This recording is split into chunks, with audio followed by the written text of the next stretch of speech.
नमस्कार, मैं हूं आरजू अंसारी और आप देख रहे हैं राष्ट्रीय जगत vision news. Chhattisgarh Maharashtra border में सुरक्षा बलों और नक्सलियों के बीच हुई मुठभेड़ में सुरक्षा बलों ने 4 नक्सलियों को मार गिराया है। ये मुठभेड़ गढ़चिरौली जिले के कोपरसी गांव के पास जंगलों में हुई। घटनास्थल से बड़ी मात्रा में हथियार बरामद किए गए हैं, जिनमें एक इंसास राइफल, 2 SLR और एक 303 राइफल शामिल हैं। जवानों को खुफिया सूत्रों से नक्सलियों की मौजूदगी की सूचना मिली थी। इसके बाद गढ़चिरौली पुलिस की C60 कमांडो टीम को ऑपरेशन पर रवाना किया गया।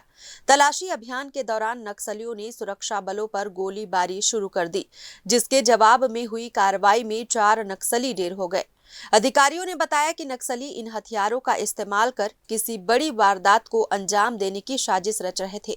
बरामदगी से ये भी साफ हुआ है कि वे लंबे समय से इस इलाके में सक्रिय थे। फिलहाल पूरे इलाके को घेर लिया गया है और तलाशी अभियान जारी है। मुठभेड़ के बाद आसपास के गांवों में तनाव का माहौल बना हुआ है। रायपुर से अजय श्रीवास्तव की रिपोर्ट। फिलहाल इस खबर में बस इतना ही। देश प्रदेश की खबरों से अपडेटेड रहने के लिए हमारे चैनल को सब्सक्राइब करें और नए खबरों के नोटिफिकेशन के लिए बेल आइकॉन जरूर दबाएं। नमस्कार।